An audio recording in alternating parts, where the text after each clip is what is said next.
Well, thrilled to be joined now by former White House Chief of Staff and Senior Advisor at Bondi Partners, Mick Mulvaney. Mick, welcome back to the program. We've got to talk about China here, where China is challenging, apparently, U.S. President Donald Trump to prove that he is serious about resolving the trade war between the two countries. Earlier this week, President Trump contradicted his trade secretary, insisting that everything is active when asked if the U.S. is talking to China. But a Chinese official rejected the claim, saying no talks are underway and calling on the U.S. to remove all unilateral tariff measures. Mick, what's happening with all of this in this game of, he said, she said, and the talks between the U.S. and China? Yeah, James, I guess you could say the game is afoot. This is part of the negotiation. This is part of the art of the deal on both sides of the equation.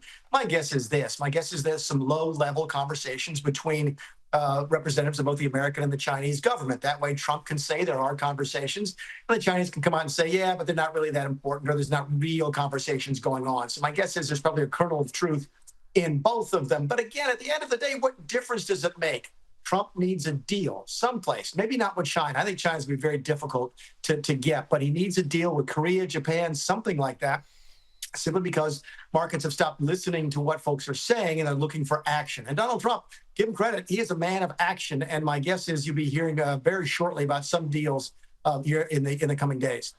Yeah, look, I think you're right about that, Mick. But the other aspect to this here is China. And China is acting like they've got a very good hand to play here, that they're putting out the word, and all the press is saying, well, Trump's overplayed his.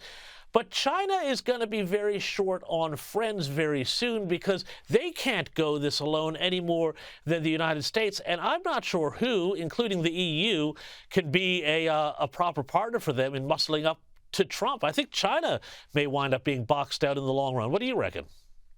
Well, certainly, I think there's a chance of that. I think that's one of the things that Trump is counting on. Keep in mind, Trump had the chance in the first term to sort of do an everybody against China approach. He chose not to. He had a chance this time to sort of do an everybody against China approach, and again, chose not to. Sort of decided to pick a fight with everybody in the whole world at one time. I think you're right, James. I don't think the Europeans are likely to kind of deal with China, but face it, they're Europeans, and I'm not really sure how reliable they are as partners. Can Germany really walk away from their trade relationships with China? I don't think so. Keep in mind, Germany is a heavily export-driven economy. I think it's one of the reasons you see Trump try to be a little bit closer with the Russians, because he just doesn't know where the Europeans are going to be long term. But we'll know shortly. Certainly the Chinese are trying to have everybody team up against the U.S. This is, again, the art of the deal. It's the art of the deal. Well, we'll see how that plays out. Hey, I want to talk also and get your opinion as somebody who has been there in those corridors of power. There's been some news here about a big brawl erupting in the White House with Axios, so take it for what it's worth, reporting that Elon Musk and Treasury Secretary Scott Bessent got into a heated shouting match within earshot of the president regarding, of all things, the IRS. Mick, the White House is a pressure cooker. Is this just West Wing intensity, or is there more to read into this? And what exactly do you think they would have been fighting about the IRS? Well, I think they were fighting about the commissioner. The word on the street is that Elon Musk picked a commissioner that Scott Bessent disapproved of. Scott Bessent then went to the president and got that nominee taken down, or actually I think that designee, they'd sworn him in to office, taken down, which I think gave rise to some bad blood between Elon Musk and the Treasury Secretary Scott Bessent. But if you ask me a question, does this sound about right? Yeah, it does. I don't have any inside information on this one, but those types of, shall we say, colorful discussions took place a lot. Trump likes managing by conflict and chaos. He likes people who are willing to sort of mix it up with somebody who disagrees with him. He likes that vivaciousness and that energy level. So it doesn't surprise me that there'd be a shouting match. And it doesn't surprise me either, James, that it would be within earshot of the Oval Office. People don't realize just how small the West Wing is. There are offices all around the president's office. And if you and I got in a shouting match out in the hallway, you could absolutely hear it at the president's desk. So, yeah, look, I don't have, again, any firsthand information. I've read the same Axios article you have, but this sounds to me like not only the normal Trump White House, but just about every White House that I'm familiar with. Mick, you and I would never get into a shouting match. I know that for a fact. But all of this comes, though, speaking of Elon Musk, telling his shareholders that he's planning on cutting back his work for the Trump administration. This is after the poor profit performances and, of course, all of his dealerships and, many Tesla's probably driven by card-carrying liberals, ironically enough, getting keyed by other card-carrying liberals. How do we rate the performance of Elon Musk and his Doge efforts? I mean, on the one hand, we haven't seen the huge savings, but the exposure of the institutional rot of Washington can only be, I think, a really good thing.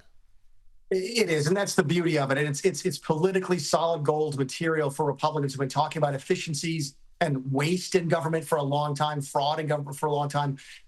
Elon Musk did something that I couldn't do. Remember, the last person in charge of government efficiency was me. And I had a really difficult time doing it back in 2018, 2019, because it was just not very sexy, James. No one really cared that much about government efficiency. They do now. And even if Elon Musk walks away and there doesn't turn out to be any real savings, it's still a win for the American people because he shed light on this. Keep in mind, the White House was never going to save that much money in the first place. You and I have talked about this. That $2 trillion number was just unreasonable because the White House, under the American system, doesn't actually appropriate or spend the money. Congress does. What Elon Musk was able to do on spending was limited from the get-go, but this was a tremendously successful PR campaign, and now the pressure is on Congress to actually do something about it as they come up with next year's spending bill. So I give them an A+ on making government efficiency popular. I think that's absolutely right. Hey, before I let you go, Mick, the Trump administration, rather the official Trump website, has begun selling, get this, merchandise including this T-shirt with the tagline, Trump 2028, change the rules, embroidered on them. Now, what do you make of this? Is the president just being cheeky here? Or is this a signal that he really is serious about going for it and maybe going for a third term? James, I think there's a third option. There's a lot of trolling in this when it comes to Trump. He just loves doing this. Now, there are people within his sort of sphere that want to see him run a third time. Steve Bannon would do that. But, you know, Steve, in my mind, has always been a little bit of an anarchist anyway, so he loves sort of mixing the punch bowl up. It doesn't surprise me he's out there trying to foment a little bit of chaos. But there is a third option here, which is this is a Trump organization effort. I think it's a campaign effort. It's a for-profit operation. I think they're trying to make money off of the Trump 2028 sort of logo, and who's to blame them? They can sell a couple 100,000 of those things. It'd be a good day at the office. Well, Mick, I'm going to buy one just to wear it around my local Harris Farms and troll all the lefties there. Mick Mulvaney, thank you so much for your time. Have a great night. Thanks, James. It's better than your Yankees hat, that's for sure. Hey, now.